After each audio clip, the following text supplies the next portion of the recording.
Everybody, welcome to Cats Creations live on a Friday night.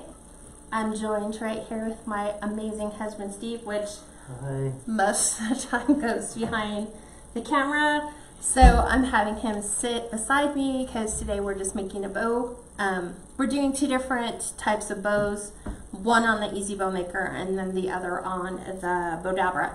So we're going to make two different bows for some future projects, but I thought we would kind of do a simple bow making class. So before I get started, my name is Kat. I have been doing Kat's Creations for, this is going on our third year, I believe. We started in 2017, making it a full-time gig for a business. Yeah, what? I said for you, yeah. For me, yes, for me. And then he helps out and reads my comments so that I can focus on the teaching aspect of this. My background is in corporate training and I love doing home decor and designing that's my creative outlet. So this is a win-win for me. And I want to welcome you to my home where every Friday night at 5, since 2017, we have been doing lives on Friday night to teach you how to make beautiful things for your home. Yep. So is anyone joining us before I get started? Even I saw Robert Bacon is on. Hey, Bacon. Bacon is on? That's his last name. So Renee's on, Sarah, Lynn, Gail, Julie, Daisy, Patty, Kathy, Karen, and Sheila so far. There's more on, but they haven't said anything. Okay. And Kathy. Hi, Kathy. So, I have never used the EZ Bow Maker, but that was a challenge I think that they had issued when we were talking about, can you teach us a bow making class? And I was like, we've already done, I think 4 or 5 different bow making classes, some in our private group and then some in the public group. So we thought that we would experiment together. I didn't do any pre-work on this, so I will be fumbling through this just like you would using the EZ Bow Maker. Normally my default is the Pro or Bowdabra, yep, which was where I learned to make all my bows. And then there's also the Pro Bow, but that's a little bit more intense. It's for like creating the perfect bow in a wide variety of different sizes, and there's a whole bunch of different techniques, but I would kind of push that to advanced bow making. So we're going to try to go basic. How much are these? The Bowdabra runs about 15, 16 bucks. You can buy it at Walmart, Michael's, Hobby Lobby. Michael's, Hobby Lobby. Yeah, Amazon. If you go to Hobby Lobby, you can use your 40% off coupon on it. Bring it down even further. EZ Bow Maker, I know I've seen those at Hobby Lobby as well. Walmart. And I think we ordered this off of Amazon, did we not? Yes, we did. I'm looking for the price right now. Okay. So, in comparing the fact that they're both relatively easy to use, obviously you can look size-wise, much bigger, not very big at all. This one does come with the measurements printed on this side and on the top and bottom, so that you don't need to utilize a cutting mat to take all your measurements. If all you're going to do is be making bows with the Bowdabra, you would want to use a cutting mat or some type of a ruler-based system, just to make sure that your loops and your tails are all consistent in size. Because that's what I think makes a great bow, is if you keep your tails and your loops consistent. $24.95. What? The EZ Bow Maker. $24.95? Yep. Okay. It's deluxe. So price point, low entry. Oh, because it, well, I think because they added this extra, which is, it comes with the 2 taller ones, which are for your bows, tree topper bows, wreath making bows, and then the little smaller section that you would use to make the hair bows with. So this is like an all-in-one, and then it also comes with a spool holder. So low entry point, mid entry point, I believe the Pro Bow is right around $30 to $40. 35. So, you know, priced accordingly. Like when I was just starting off, I started with entry level and I love it, still using it. Has a wide variety of other uses besides making bows.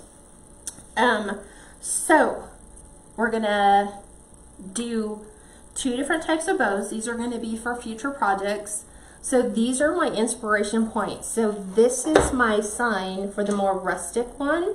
So we're going to be using a lot of the burlap, the red. As you can see, these are my bow choices for this one. And then we're going to be doing something a little bit more simple with the standard traditional, what is it, red, white. Sometimes you can throw in a hint of pink or black or burlap for this one. So those are going to be future projects. Yep. So any questions before we begin? Daisy said the deluxe has the rose maker. We got the deluxe. I don't remember seeing a rose maker in it. I haven't read the instructions. That's true. We just got it. So Cindy said I have the EZ Bow Maker. She loves it. Okay. Hi everybody. Thank you for watching. Feel free to like and share. Yeah. I'll be asking if you guys can share. It's the public group, so by all means you can do that, and you don't have to like subliminally put your comments as I blessed you or I forget whatever else. You can say shared. You can say shared. Yeah, it's 100% legit. So we're gonna go ahead and start with the EZ Bow Maker. So let me tell you right off the bat, the one thing I don't like, and I'm sorry, this is just my personal opinion. I'm all about storage and I'm all about space. And so once you attach your dowels according to the directions, because they make the dowels just a touch smaller than the holes, because they want you to use a hammer to hammer these in with the intention that they're not to be removed. So even though it's a small space, for me, that's pretty big. And the fact that I have to, like, I can't just slide this in, I have to deal with the dowels on top. This is really simple. It goes in the box and we're done. So that's just one downside. I would like to see it to where you could remove them, and then it becomes more suitable for storage, because storage is a premium for creatives. So let's go ahead and start. Yeah. So we'll move the signs out of the way, since we're not really making anything wreath-wise. We're just doing bows. Is that your little thing? Okay. So these are my ribbon choices. So let me go over where we got them. 2.5 inch ribbon. This was from Michael's last year, I believe. And we also got the 1.5 inch to match that. These were 100-foot rolls, which is why they were such a great value. These worked out really well for almost every single season that you needed a rustic, like adding the burlap to it, whether it was Christmas, whether it was a patriotic season. You can kind of blend these colors really well. So both of those Michaels. Look at the very end, as we start getting closer to the end of the year, when people start putting their Christmas craft supplies on sale. I know it's insane to think about that right now. That's when you want to score your deals. You want the 75, 80, 90% off, because that all becomes your seed stock for next year. Especially on the big 50-yard rolls. Yep. Yeah, those are really good. We're also going to be using this burlap with a glitter, like swirly pattern. This came from Craft Outlet. Valentine's Day hearts on the burlap was Joann's. The burlap with the red and white stars, Craft Outlet. I'm not sure which of these two we are going to be using, but Michael's for just the solid red, and then this was last year's, Joann's, the burgundy and tan.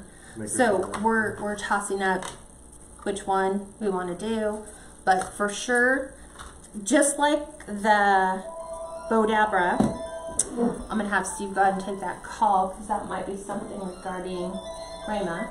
So I'll have him step away for a second. No, it's not. Oh, it's not? Okay, so let's go.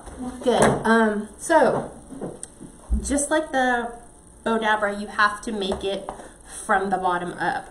So we're actually creating the bottom and then working our way up to the top. So bear with me. Like I said, there's a ton of instructions on here on how to make different bow types.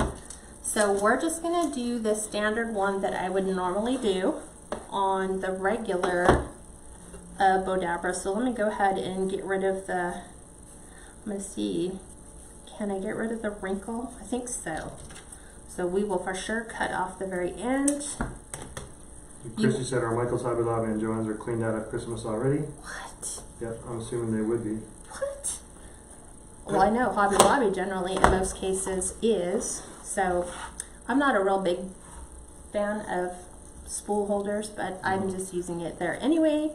So we're going to go ahead and dovetail our ends. So that means bringing the wire edges together, cut from the fold to the point, depending upon how deep into your ribbon determines the depth of your little V.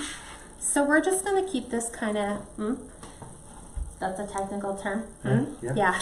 So they say if you're doing wreath bows, use the 5-inch mark for your loops. So they're saying don't go any larger than 5 inches if you're making a wreath bow, which sounds just about right, because when we're doing it on our wreath, we usually give 10-inch tails and try to keep our loops at about 5.5 to 6 inches for the very bottom one. So I'm going to do the same thing. I'm going to start it at 10 inches.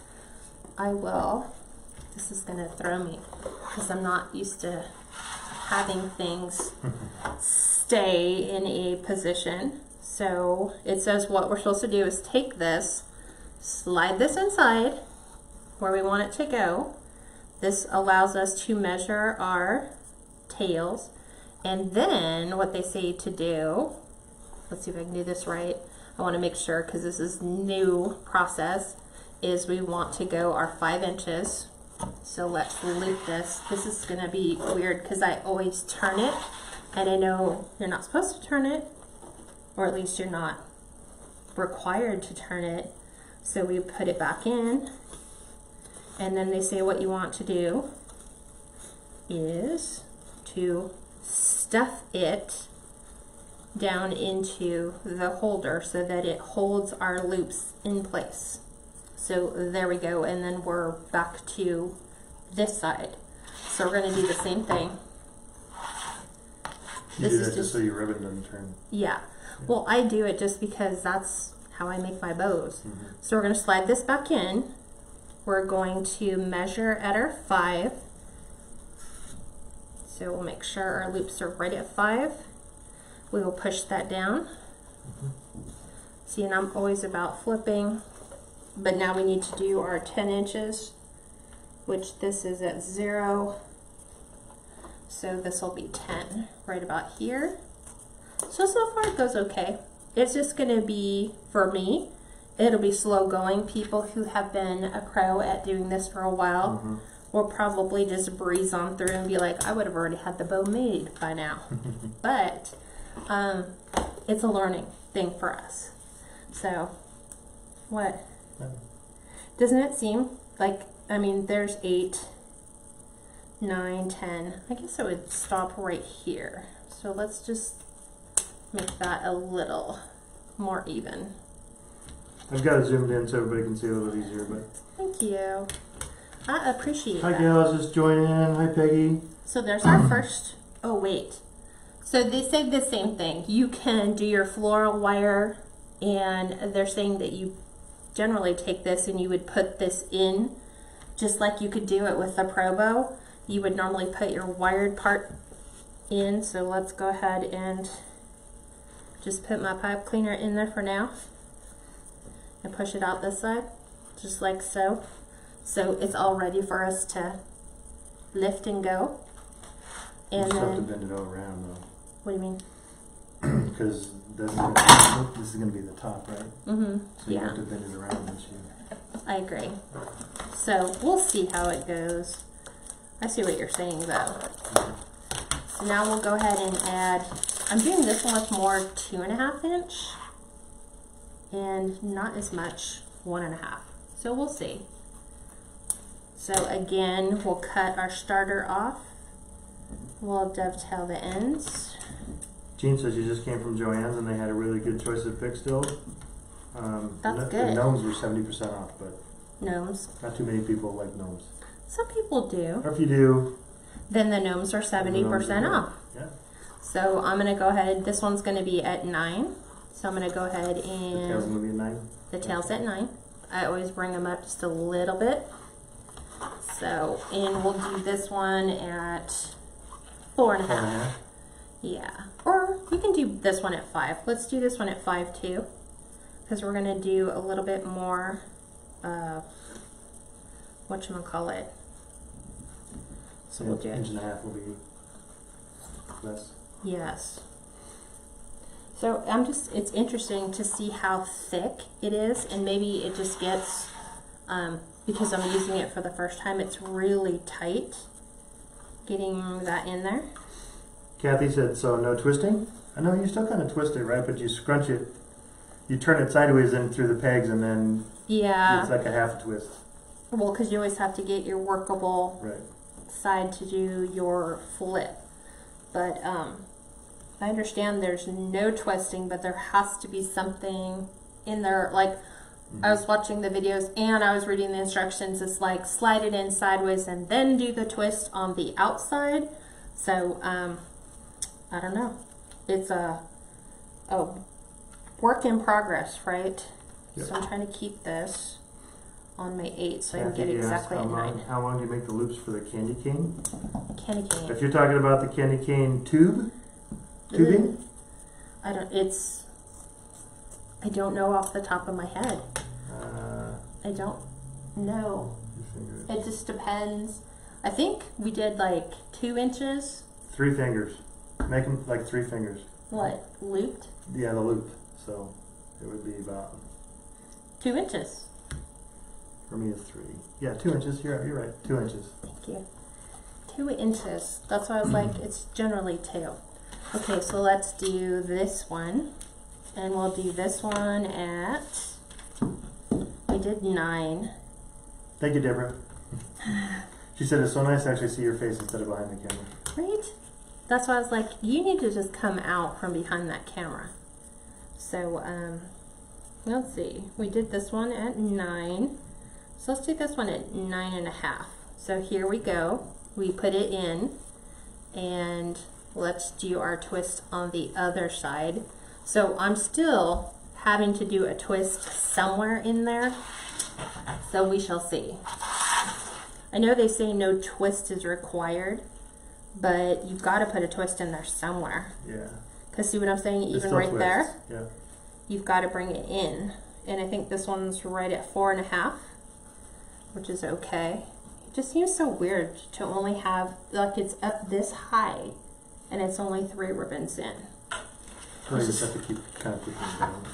I am pushing it down. So see, here's our ribbon. Let us make sure we're at 4.5, which we are. And then we're gonna go, this was 9, we're gonna go 8.5. So right about here. We shall see. And then, like I said, the bows will be made for our projects, I think on Sunday. I think I'm gonna do them on Sunday. Something like So that. what's interesting is you could use that to kind of push down to the center, right, from the Bowdabra. Not really. It's it's a different. It's different. Different. So, let's do this one, right? We'll do that. Should we do this, or should we do it like this? Like 6? Yeah, that's pretty like that. Okay, we're gonna do 6, or Jackie we can break it up. Jackie says, I love my Bowdabra. Deborah says, Kaz, have you ever made a bad bow? Yes, she has. I can Yes, I attest to have. that. And she's torn it apart and redone it. Yep. Because even like this, Quite a few. it's not a permanent thing, except for the fact that I've cut the lengths, but I can take that all apart if I don't like it and just revisit it, maybe take out a layer I don't want. So And no. everybody's made a bad bow. I can guarantee you everybody's made a bad bow. Stu's made a bad bow. Yeah. So I'm sure Regina's has made a bad bow. I'm sure Nick and Damon, everybody's made a bad bow before. at some point, At some point, it is what it is. we all learn. That's how you learn. Right. It's not a failed attempt. It's a learn, right? Isn't that what they say? Yep. It's a learn. So I'm going to keep this one the same as this, so 4.5. And then this is just going to be me getting used to it because I like flipping. And then we're going to go in And then we're gonna do our yeeks. Should be right about here. As she's making Valentine's Day Bow on the EZ Bow Maker, just to show everybody, and this is actually her first time using the EZ Bow Maker. Very And first. then she's going to show everybody how to make a bow on the Bowdabra. Which I'll have to slow down. For tonight. Yep. Because, like I said, that's been my go-to for a long time. Even when I'm on the Pro Bow, I have to slow way down because it's rethinking habit, and habit for me is using the Bowdabra all the time. So once you get into a habit, you just don't even think. You're just like making. Yeah. So. And as if you only have a Bowdabra, for now, that's all you need. That's it. Well, I'm just giving it a whirl because someone asked, have you ever made a bow on the EZ Bow Maker? And I'm like, no. And they're like, why? I'm like, I didn't have one to try to make one on. So I actually bought this. This is actually your first Christmas present I bought you. Okay. So. Merry Christmas. Yeah. Right. I bought it just so you could try it and know how to make it on the EZ Bow Maker. Right. Merry Christmas. Okay, so I'm doing 4-inch loops right here. So I'm just kind of pushing this to the side so that I can measure my loops. And then here we go. I'm just taking these in about a 1/2 inch every single time, so they're just a little bit shorter, which is how a bow should be. As you're bringing it up, the tail should be shorter, the loop should be smaller. So we shall see. And then we have this one, right? Mm-hmm. Yes. Yep. So, hey, we're not using that one, the one you don't like. Hey, it's not that I don't like it, I just like it the least. He's like, bring out something just plain red. Yuli said, I love my EZ Bow Maker. Heather asked, what is your favorite type of ribbon material to work with? That's a good question. I like the heavier cotton.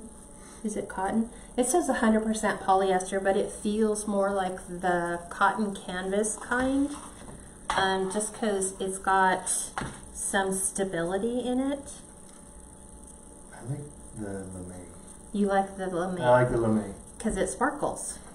And it's usually got thicker wires on the end, and you can work it really well. Sometimes it does. So I'm just, now this is about 3.5, and then Hey Marty. we are He's going. like, yay, Steve is home. Steve is on the camera too. I don't have to go anywhere for 2 to 3 weeks. So he says, right? So there's that one. Okay, so technically we have added 6 different types of ribbon, which is about average what I do on the regular ones. I mean, it's kind of like a terry bow, right? Without using the Bowdabra, with the Pro Bow. Kind of. Yeah. Donnet says, my legs don't stay put on my EZ Bow Maker. How do you make them stay put? The legs? We'll find out. The legs don't stay? Yeah. You mean sliding around? Yeah. What you can do is Yes. Amazon sells those little silicone tips, and you stick them on there, and then it's to prevent things from sliding around. I actually bought those for the Pro Bow because my Pro Bow didn't have the little sticky feet. Did you get them on Amazon? I thought we actually found those too at Hobby Lobby. We No, ordered on Amazon. I ordered them on Amazon. Okay. So we're going to try to lift this up. That's what they show in the video. Anyway, you lift it up. So let's see. Let's try this. It's kind of wanting to come unstacked. So let me go ahead and, because we're trying to get the tail part to the back, right? So we shall see. Let us flip this. So there's that. So let me get my fluffing. That's what I was going to do. My fluffing box, which is basically no more than a heavy duty wood cutting board with a C-hook in it. And it has the little nail on the other side because I need space to work. So that's a good question, Deborah Cassidy asks. Question. Why do you make different sizes of loops? I make mine all the same size, just curious. Because if you ever were to take a bow apart and deconstruct it, if it's built correctly, it should be, and even on the Pro Bow, each one of the loops is getting consecutive, like it starts smaller towards the center and gets larger to the outside.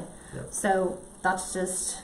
Because when you layer the bow, you want the very outer layer to be able to be seen, so those have to be the longest. Right. And then the next layer's got to be a little bit shorter, and next layer a little bit shorter, all the way into the center. It just makes it look, see, like this?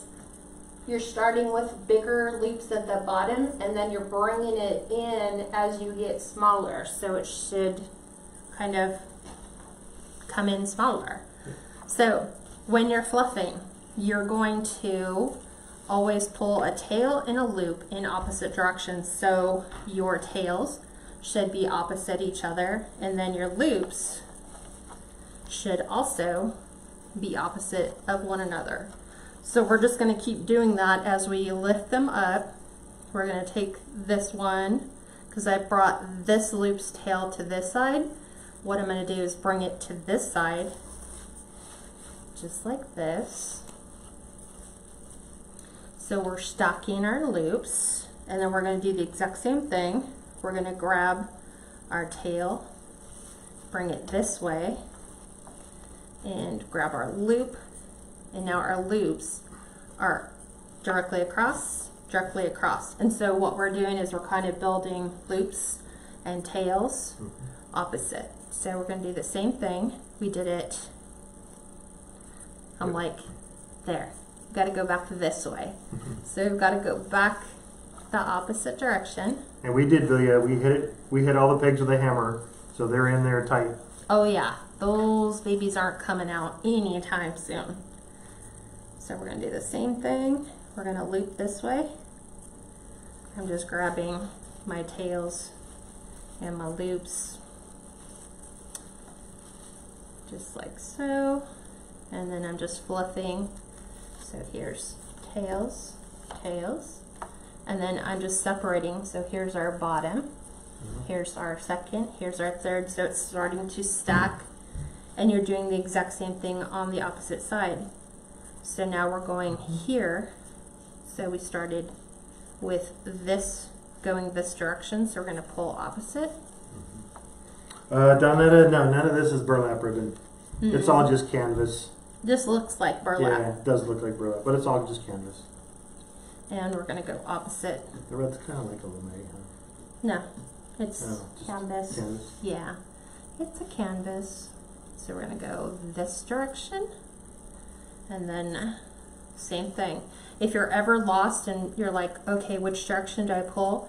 Just look at the one directly opposite of that one. So we're going to go this way. And then we are trying to get my finger in the loop.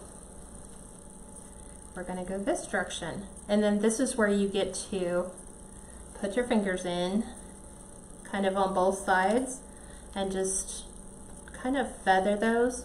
And what it does is it kind of puts a little loop, an arc back into your bow. And then if you like the way that it is, then it's all ready to just get attached. If you want to refluff or reposition some of your loops, you can definitely do that. So, ta-da! There is said bow. Yay. Just like that. So I just need a heavier, flatter, bigger surface. So I think a fluff box is a 12 by 12 by 2 inch heavy duty box. I just need space. I need space to be able to pull my ribbons where I want them to go. So this one's all set. This is all ready to go. It's so pretty, look. See? And that's why. So you guys asked why you want to gradually keep your loops and bring them towards the top. It's because that's naturally the way a bow is built. So again, this is still not a permanent thing, you could untwist the pipe cleaner off of it, pull all your ribbons apart. If you wanted, like, oh, I really don't like how this red is in here, I'd rather put a sparkly red in, you can go back in and just pull out the ones you don't like and then restack it, twist it, and then you're all good to go again. But I like it. Teresa, Teresa, she's just doing a bow making class. You have the phone there. So yeah, it's just a bow making class for today. Yep. So we did the EZ Bow Maker, which was fairly easy to use. The only challenge I had was lifting it up and trying to keep it stacked correctly, because they tell you to put your wire in at the bottom, which kind of doesn't make sense. I guess it depends on how you build it. If you wanted to build it from, like, you're gonna lay your top in first and then increase in size, you could do it that way. But I like to see how my colors are playing on top of other ones. So that would be my only challenge, is that getting it all stacked and tied together is a little bit of a challenge. But I love the bow, it's pretty. Heather said, I'm not a fan of it, but do you ever use non-wire ribbon? If so, you can give some pointers on how to use Non-wire ribbon? The only time I will ever really use non-wire ribbon is when I'm in a pinch, and usually only for something that's going to be at the very bottom that I don't need a wire ribbon to stand up to. Because if you don't use wired ribbon, this is just going to flop. It's just going to lay. You're not going to be able to put a three-dimensional, like, you're not going to put a lift or life into any of these. It's just going to lay flat. So tails, if you're going to put it on a wreath, like using it down here where you don't need it to do anything but lay on the wreath, or if you're going to use it as the very bottom bow, that would be the only time I would use non-wired. Donna just said, I'm not selling this year because all my wreaths got sold, which is awesome. But I'm going to check out other crafts. You should check out her chalk couture, because Kat's getting into chalk couture. Yeah, so I can make my own signs. She said, love it, looks great. So that one's down. So I'll take this one away. And now we will make the other one using Bowdabra. I always have to look at the box because that Bowdabra Pro Bow, the EZ Bow Maker at least has a difference. And this is just the fluff board is just a cutting board. It's a bamboo cutting board. Yeah, that I just put a hook in the middle of it, and that's what you use. It's heavy enough to where it doesn't move around. Yes, so it's not going to slide. All right, so we're going to take this stuff, we're going to move this to the side because we don't need any of this anymore. We're done with it. So we're going to do this one the exact same way. We're building it the exact same thing. 1, 2, I think I'm only doing 5 on this one now. Sherry Ritter actually says it actually works better with a zip tie. Then when you're pulling it to the top, you just tighten the zip tie down. So it's a good little, maybe the medium zip ties. Maybe. Yeah. I'll have to try that one next time. Let me grab. I'm like looking, I need 6 for the other. I only have 5. Okay, so we're going to do 2, 2.5, and then we're going to do 4 1.5 inches. Yeah. So you can do it the exact same way on here. You can take your pipe cleaner, floral wire. Bowdabra makes their own wire, and you can start it this way because you're loading this direction, and then you're going to still have the same issue as you bring it up. You're going to need to fan and get that to the bottom because you're building from the bottom up. So Vilia kind of said the same thing as Sherry. She goes through the top and uses a zip tie or a pipe cleaner. And then Daisy says after a while the pegs will relax a little bit and it'll be a little bit easier to feed stuff through. Thank God. Yeah. I was just thinking, okay, well maybe since they added that third one, it's not gonna, because I've seen some people that have a really nice V in theirs, and those babies aren't given yet. So let's go over where we get all the ribbon. This is 2.5 inch. This came from Joann's this year for Christmas, but look, it's Valentine's Day all over it. We're gonna use the 2.5 inch also from Michael's. This was from, does it say? Oh, this is Hobby Lobby. Does it say what year? 2016. Then we're gonna do the 1.5" red with, this is almost like a gross grain, but it actually is a wired gross grain ribbon with the polka dots, and this came from Burton & Burton. And then we have the 1.5" hearts from Craft Outlet, and then we're gonna do the black with the Hearts. hearts. Black stripe. Black and white stripe. Hobby Lobby. So don't pass up some of your, local craft stores. The downside of these is there's not 30 feet. So this is only 6 yards. This one's only 6. This one is 25 feet. So Joanne's upped their game this year for Christmas ribbon, in which case they're making it more yards on a spool. So these, keep in mind that if you're doing a ribbon and you're just going to use just this, you're gonna need at least 12, what is that, 12 yards? I think it's 12 yards. You need at least 12 feet, sorry. Yeah. 12 feet in order to incorporate, 4 yards. to make sure that you have enough to make a bow. If you come in anything less, you probably will not have it, in which case you might want to move it up in the stack to where you don't need to have a longer tail or longer loops. So we are going to use this one first. Christina says, she says, I don't even use the third peg in hers because, like you said, it's for the hair. Oh yeah. Those are for the hair peg. We didn't even have to put it in. But she says she loves it. It's there for option, right? Yeah, Daisy said when the pegs relax more, then you can form the bow as you go. Like the terry bow, the X will be more defined. So. Okay. Then that will make it easier. So thank you guys for the tips in telling me yes, it will relax. So we're going to go ahead and do the same thing, and we're going to do the same lengths. So we're going to do 10" tails on this one. Yep.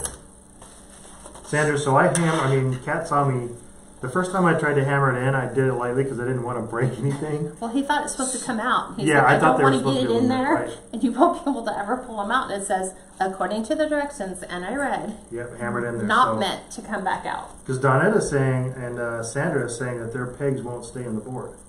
Really? So, I hammered them in pretty good. So maybe you guys just need to hammer them in a little bit better. Yeah, because they look like they were actually too small to fit into the holes, but according to the instructions, that's what it said. And we didn't do it with a hammer. You did it with like a mallet, like a little plastic mallet. Yeah. So it's not going to split the wood dowels. All right. I did it with a tile hammer, which is a rubber end. Yeah. Right. So 10 inches. So this does not come with said ruler. So this is why you need a cutting mat. But it's not that big of a deal because I sit here and I go, okay, here's 10. And so here's where I'm doing my twist. So right side up on this side, wrong side up on this side. So we're just going to flip it. And this is where I got into that whole flipping thing. I'm not left-handed. It's just easier to constantly turn my thing around. Yep.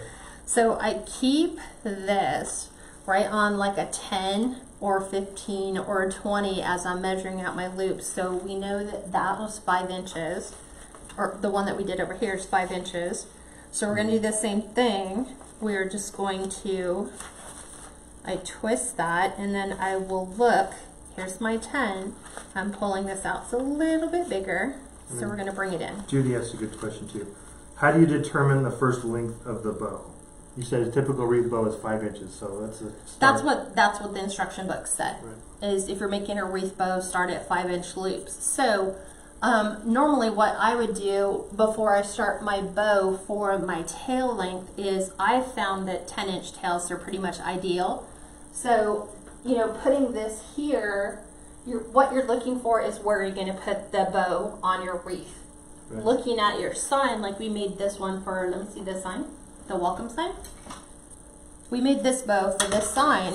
So when we're deciding tail length, you're going to look at, okay, on a wreath, here's our wreath, we're using our imagination, you're going to look at your bow and go, where can I put this to where the tails are not really going to impede the sign, because you want the lettering to be easily deciphered. You don't want it to be hidden by a bunch of tails or constantly having to pull the tails away. You're looking at that and then going, okay, did you want it on top in the center? Did you want it off to the side? Did you want your bow a little bit more on the bottom and maybe add another one to the top? So I look at the tails as how long do they generally need to be to accent your sign or whatever you're going to embellish, but not impede the words on your sign. Right. So 10 inches is about the longest I will go, unless I was taking this bow and making it for the bottom and I knew I really wanted really long tails because I wanted to spiral them or twist them or roll them up. Then you can go a lot longer at the bottom. So it's just going to be personal choice, but I think 10-inch tails with 5-inch loops to start is a really good place to begin. So, and Bill, you also said even if you do 10-inch, right, you find out they're too long, you can cut them down a little bit. yes. Yep. So always err on the side of having to cut them down instead of having them too short, and then you have to take your bow apart and start all over again. So we're going to go ahead and make sure that we're at 5-inch loops, which I am. So this one's going to be the exact same. So with the Bowdabra, it's just the twist. All you're doing is twisting and then just pushing that down. And Donna, no, she didn't make the sign. The welcome sign we bought. Yeah, it was in a stash bin box for Valentine's Day. Yeah, and I think these ones That's were, from Dollar Tree. these are Dollar Tree signs. Yep. So, but Dollar Tree, before they went totally cheap and started going cardboard, where they actually had Right, wood. wood. So those were from a couple years ago. So here, now we want to make sure I have an even 10-inch tail. And then we're going to dovetail these. So if you just start teaching yourself how to get into a habit, you know, because some people will be like, well, I wait to the very end and then I dovetail all my tails. That's fine. Just make sure that you're remembering to do those as you go. Or at the end. Yeah, I just make it a force of habit. It's like, just do it now. Just get it out of the way. You won't forget to do it later. And then we're going to do the white. Wow, Paula said I tried the EZ Bow Maker for the first time, and it took her 5 hours to make a bow. Really? Most of the reason it took me so long is that I'm not color coordinated, I guess, and nothing I put together looked right. Okay. Just remember, on a bow, as long as your color palettes are the same, you're going to be okay. If you stick to your primary colors like reds, yellows, blues, and then you get into your secondary colors like orange, purples, and greens, and then you get into what's called the tertiary colors, the ones that come in between, like red, orange, orange, red. Think of your like original box of crayons. When you start trying to match your tertiary colors is where you struggle, because those are created from either primary or secondary colors and a blend of, whether they're either lightened by adding more white to it or darkened by adding more black to it. So you struggle. If you can keep like a basic palette, like for Valentine's Day, stay in the red, white, pink Beige, palette, and then if you want to go rustic, think of beige as being a neutral, so you can go even red, white, pink, and beige and be okay. It's when you start trying to look at a sign like this and you start looking for every single color and try to pull that ribbon. But another thing, what I notice most people struggle with in ribbon choice is that you're stuck with the inventory of what you have. So you're looking at the ribbon that you have available to you, and it may not be in that same shade because you're playing with that tertiary color. And so nothing you have really matches. So you may take a picture, or you'll go to Joann's or Michael's or Hobby Lobby and you start looking for what you think might be a perfect match. Take your sign with you into Hobby Lobby and sit there in the Hobby Lobby aisle and pull all your colors before you buy it and see, like this one's really super red where this is more of a barn red, but it'll still play because we're staying in the primary palette. So, but there's a whole class on picking colors, and maybe that'll help you. But that's what I noticed that most people struggle with, is the choice that they have is very limited at home. So they're struggling with what inventory they have. And then you have to go out and try to find, or you're blending from a secondary or tertiary color palette, and then that makes the choices really difficult. And Paula, when you're trying to learn to do a bow, here's a tip. Just use one ribbon. Don't use multiple colors. Just use one. Yeah. Practice on one. Even if it's got a design to it, just practice on that one until you get it down. That's a really good tip. And I know, that's what I'm here for. I know. But like something like this where you have 100 feet and you can just completely like keep rolling it out and, you know, adding layers and shortening your bow lengths. And if it doesn't look right, pull the whole thing out and then start all over again. Just realize that nothing is permanent until you either cut it or, you know, you glue it and you make it a permanent thing. Other than that, you have room to move. So here's my 9s. So we're back to our bows. So here's my 9. It's funny, it looks pretty close to the 10, but it's not. So as she's making this, I'll reply to this Julie Shore. Okay. She said, I'm just learning to make bows. Do you feel the Bowdabra would be good for me, or what do you recommend? Based upon what she just made with the EZ Bow Maker, I would say yes, Bowdabra would probably be your first. It's a good price point. It's a good entry price point. So 25 or 15, and I mean, I'm not sure where you're at budget wise. When I started, everything was all about cost. So being able to go into Hobby Lobby for $15.99 and then take a 40% off coupon, that made it easy for me to deal with that. And then like Steve says, get some play ribbon. Go to the dollar store and get some ribbon that's only $1 and play with making bows until you get really good. And all it's going to be is practice. Practice doesn't make perfect. Practice makes permanent, which means that you get your groove on. You know how to do your twist. You know how to twist your pro bow if that's what, or Bowdabra if that's what is easier for you to work with. Some people might say, I struggle with this, but love that. There is no right and no wrong, nor would I ever encourage anyone get this over that.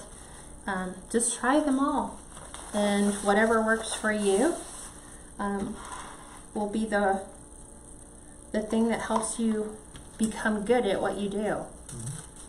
Definitely takes it out past hand tying bows. Like there's some people who are whizzes, they could take this and blow out a gorgeous hand tied bow. So not my skill set. I don't think it ever will be my skill set. I can take it and do it, but then I need something to transfer it to. So I usually use my Bowdabra and transfer what I have in my hand to here, and then go grab something else and restack it in here. So this just gives you options, because here's another thing. If you're doing curls, if you're going to be making angel tree toppers, you can use this because it becomes a third hand for you. And it will hold your curls until you're ready. Or if you're doing ruffles, it can hold your ruffles until you're ready to take those and put those into a wreath. And what I see that's kind of nice about the Bowdabra over the EZ Bow Maker is the Bowdabra is hinged and it's on springs. So if you have thicker ribbon and the more you push down, the more the two pieces will separate, but they still push together. So it gives you a little bit more, I guess, space to make the bows and push down, and gives more tension, holds more tension on it. Okay, I'm looking at my... Deborah said, Kat, when you twist the bow in the middle, this is my problem. When I take my bow out and fan it, the twist in the middle always crinkles. How do you get it to not crinkle? But it will crinkle. It does crinkle. It's supposed to crinkle. Yeah. So, like, can you zoom in on this? Like, really zoom in on this? Let me see how close I can show you. I'm trying to keep it down. It has to crinkle. Yeah. It cannot be perfectly smooth. Yep. If you look at any bow, it's got to have a gathering, whether you're sitting here doing it by hand and pleating it or gathering it, that's the natural look of a bow. Mhm. So that's what you want it to do. But out of the middle, right about the first inch and a half after it comes out, as it fans out, then it comes to its natural width. So I'm just playing with my colors, trying to break these up a little bit. I think what I'm going to do is I'm going to add this, and then I'm going to go here. Oops. And then I'm going to go here, which is crazy. And then there. Although, let's look at this. This is what I do as I'm stacking my ribbons, is I look at how are they playing through each other, because that's how they're going to look stacked. So I'm like, okay, like these are all the ones that I did in here, and like I like how they all look. And it's going to look different than doing it this way, but at least you can break them up before you put them in there and then you cut. So I'm okay with that. So I'm going to kind of leave those like that. That's how they'll go in, and then we'll see what it creates. So we'll do our dovetail, and then this is going to be at 8. So see, I'm just twisting it. So it doesn't matter, you're still going to get crinkles in there, even though you twist it. That's okay. That's natural to a bow. You're not going to get it smooth. Your loops should be smooth. So let me just make sure my loops are the right size. So these are 4.5. So we have 4.5, 4.5. Was it 4.5, 4.5, 4, and then 3.5. Is how we did that one. So I'm just always twisting and then always measuring. So these are good. So now I'm on the 15. So I'm like 5, 6, 7, 8. But she does that too a lot. What? She says, I use my Bowdabra a lot to hold things. Hardly use it to make bows since I have 4 and 1 pro bow. So she, there you go. Do the same thing. I even thought about buying her an extra one because it's nice to just have it to hold things. Have it to hold things, yeah. Yes. There's been so many times I'm like, I'm making a bow and I really need it to hold something else. So yeah, that would even be a great idea.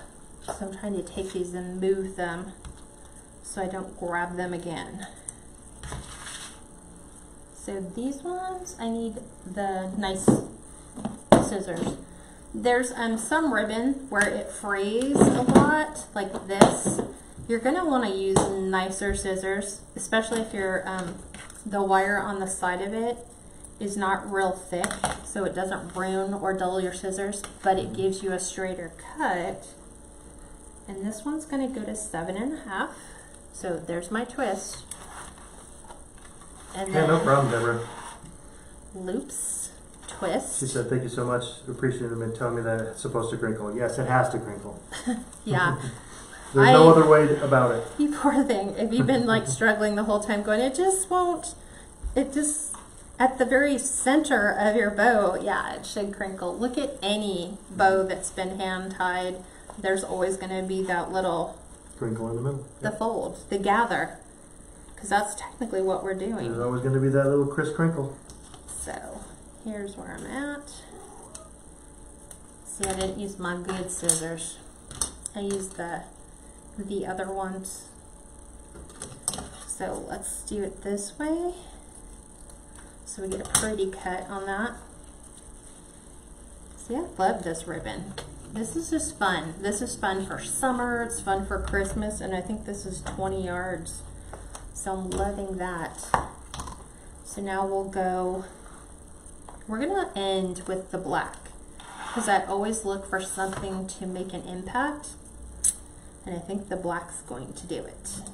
Donna asked, how do you know what ribbons to put together with hearts, dots, gross grain, etc.? Just throw them all together. As long as the colors match, you can throw them all together. Yep, all this. You're like probably looking at that going, okay, well I can see where dots and dots, and then here we have stripes.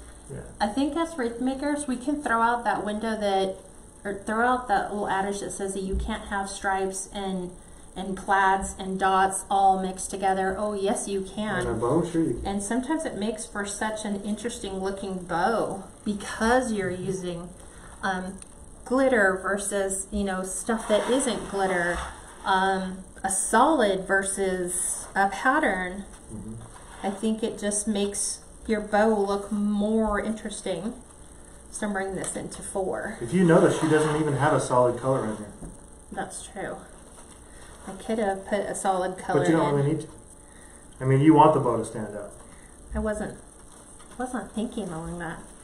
I didn't on that one either. That's okay. Yeah, but see what I'm saying? You can throw that old adage out the window that you can't have things, you know, we would never wear this going out, but it definitely looks amazing when you put it on a wreath.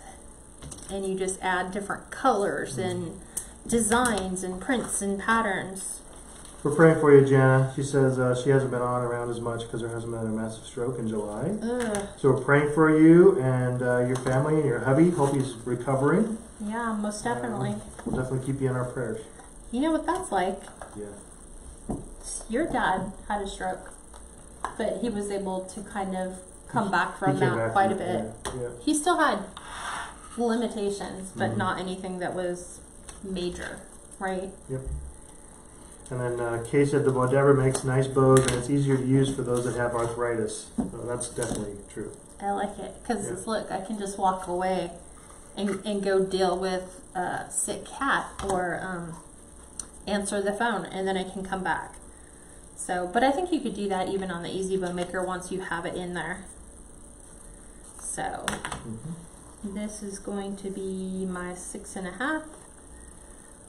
So I'm just introducing the black, which looks really nice. And this one's going to be 3.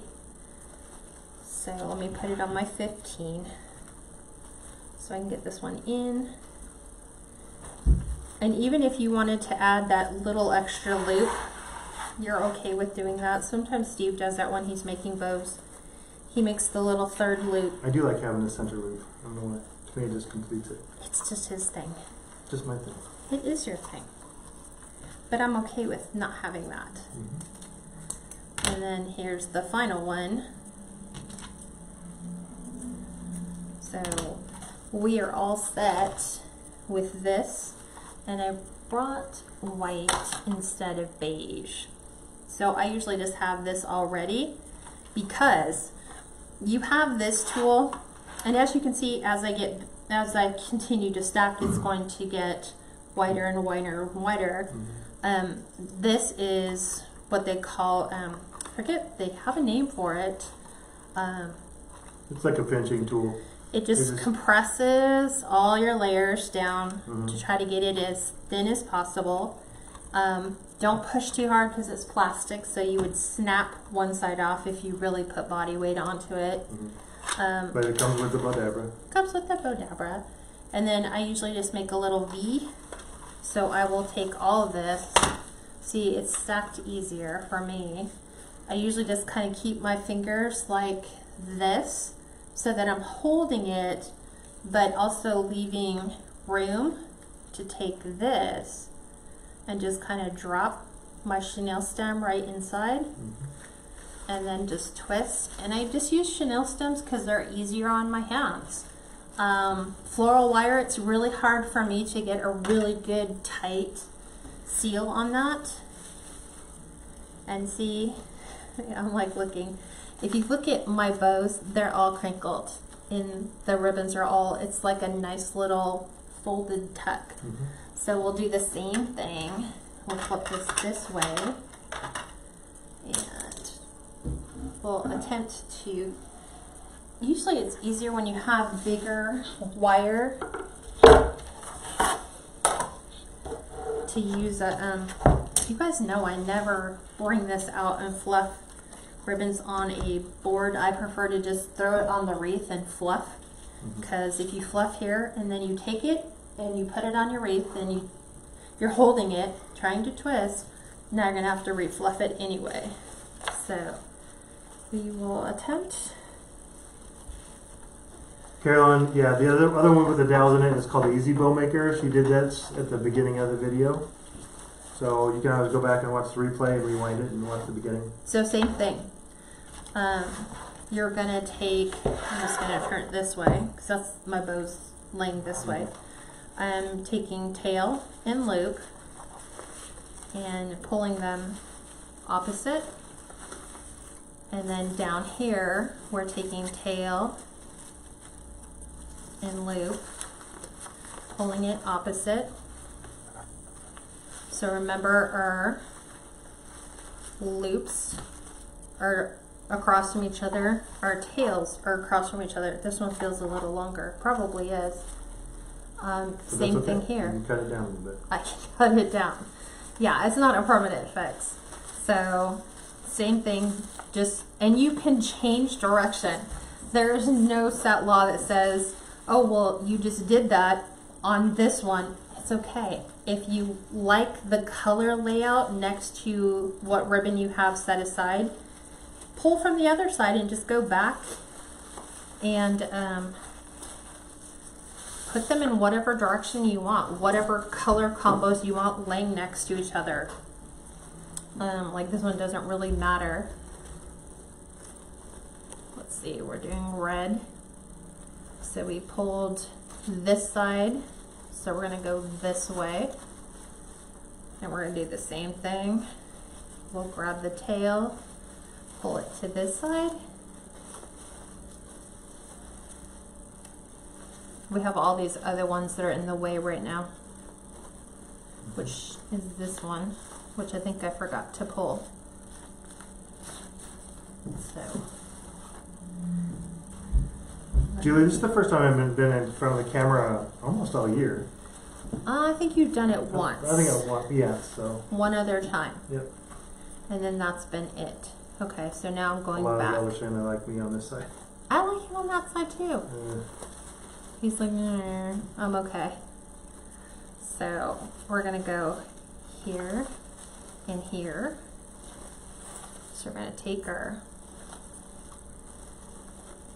I've got it zoomed in too, so you guys should be able to see it pretty good. Okay, we pulled this way. So we're gonna go opposite. And then here, opposites. And then the same thing. You're gonna put your fingers through. You're gonna try to put your little fluffs back in them. You're gonna put and make sure that your loops should not be, here's weird. My daughter just had a preference when she was doing hers. She always liked all her bows to have these little indents. And I was like, ew, you gotta fan them out. But if it's your preference to have your bows like that, by all means, feel free. Oh, that's right. What? Man, Daisy's on it. She's all, when you were sewing the witch hat. Yes. When you were sewing the witch hat, you were on there momentarily, because he can sew. He is my sewer. Because I took a home economics class, which they should use for the kids. I took a home economics class too. No, I'm saying the kids should have that now. They should incorporate home economics again.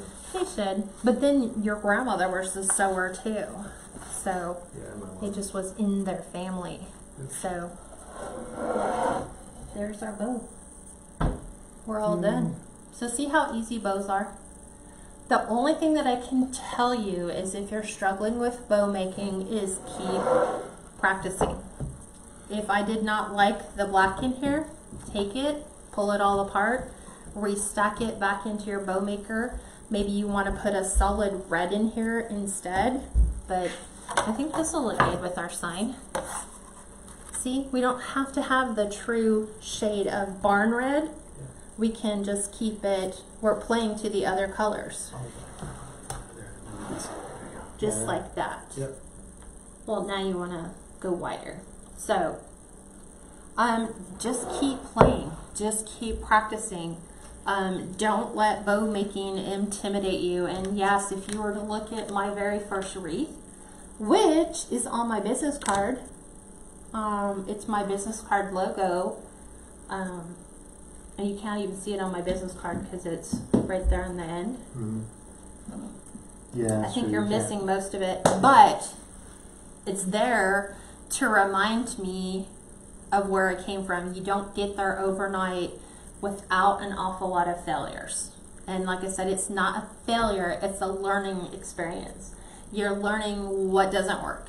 You're learning what colors don't look good together. You're learning what your preference is, whether you like EZ Bow Maker or Bowdabra or Pro Bow, or you like rustic over traditional. It's just going to be completely whatever is your preference. But don't give up, and don't let bow making intimidate you. What? Julie said, yeah, they should have home economics. They should have cursive. Yep, I agree. Cindy said, at what step in bow making do you add the center bow? That's easy. You just, like on a bow maker, Bowdabra, right? Yeah. Instead of having the tail one on each side, you would just turn it back around, have a smaller bow, and have the tails be on the same side. So watch. I'll show you what we could do. We will do it with this little baby one really quick. So we'll just do that very top row where you were talking about having 3. So we'll just do this for the 3. And it doesn't matter what side your tails are on, just like Steve says. It kind of throws you off because you feel like you have to have a tail on each side. So we'll just do it this way. We'll have a small tail. And then we're going to loop just like so. We would loop just this way. I'm just eyeballing these just to try to look and see. So if this was the end of your bow and it was way out here and you want to add your 3rd loop, or you can even add another like let's say we can go, just make it smaller. Yeah, we can go here. You can go here. And then here's where you would make your middle loop. So whatever loop size you're comfortable with, obviously you don't want it to exceed the ones off to the side.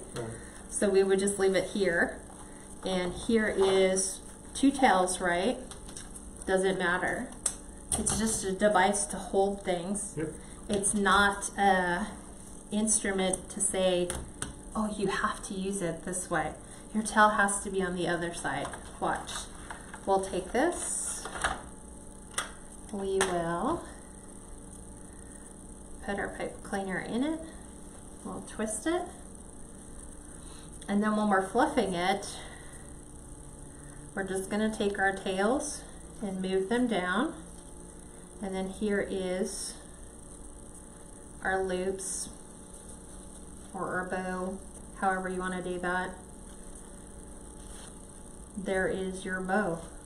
And I know that's like a cheesy bow, because you would want to go so much bigger or broader than that. But even if you were doing, I think there's a bow where you can actually just do it like this for a package. This becomes your center bow, just like that. And that's exactly how you do it. You're not held Easy peasy to any standard by doing that. And then if you really don't like the way that looks, you just take it. Oh, how did I untwist it? There you go. You untwist it and you're like, okay, those loops are way off. And then you just take your bow maker and you just do it again. And you just try different size loops. Maybe you want them a little bit smaller. Those were looking a little too big. Or one side was way bigger than the other, which is why having a measurement device just makes that all so much easier. So I'm just trying to make this one a little bit more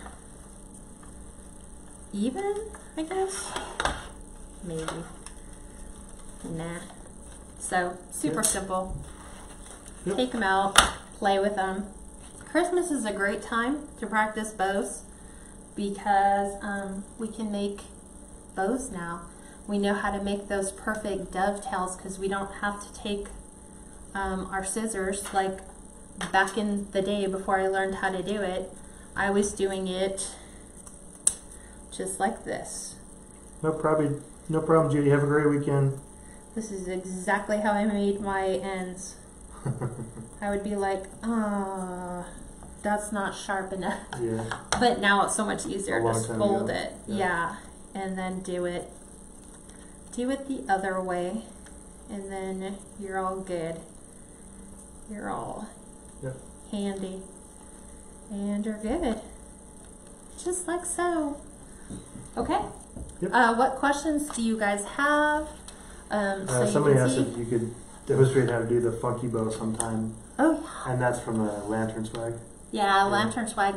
Okay, that totally throws everything way out the window because your There's no loops and memory. tails Yeah. are different lengths, different sizes, so it's just based on your preference. And then for me, it's holding them in my hand and going, let's see, I like it like this.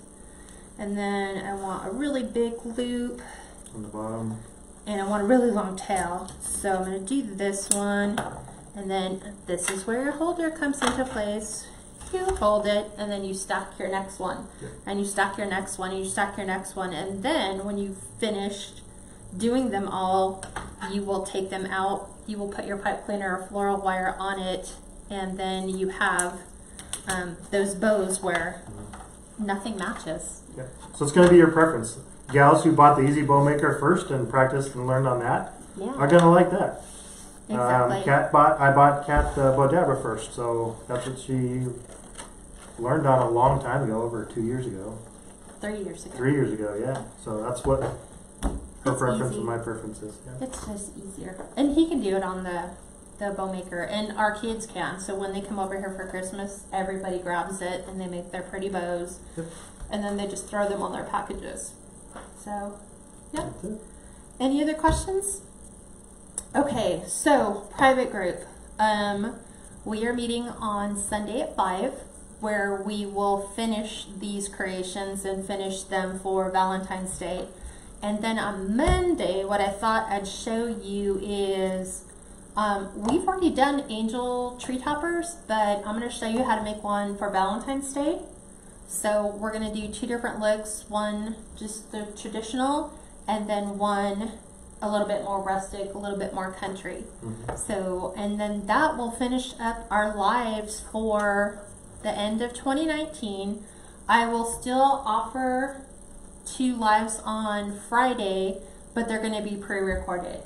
So it might be something like rag bows, how to make rag bows, might be next Fridays. And then you'll have it, it'll be there Friday at 5, but it won't be live. Because we're going to take, this is what we do every year. We take 2 weeks off and we just take a break creatively so that we can recharge our creative batteries and be ready to go in 2019. So that's time for you to spend time with your family. We're all done creating everything, so that's pretty much about it. Last comment was pretty cool. Debbie Hyder said the Bowdabra now has a new model called the 4-in-1. So let's check that out. What? Now I'll have to try that. Okay, you guys, well, have a great weekend, and I'll talk to all of you soon. Have a blessed Christmas.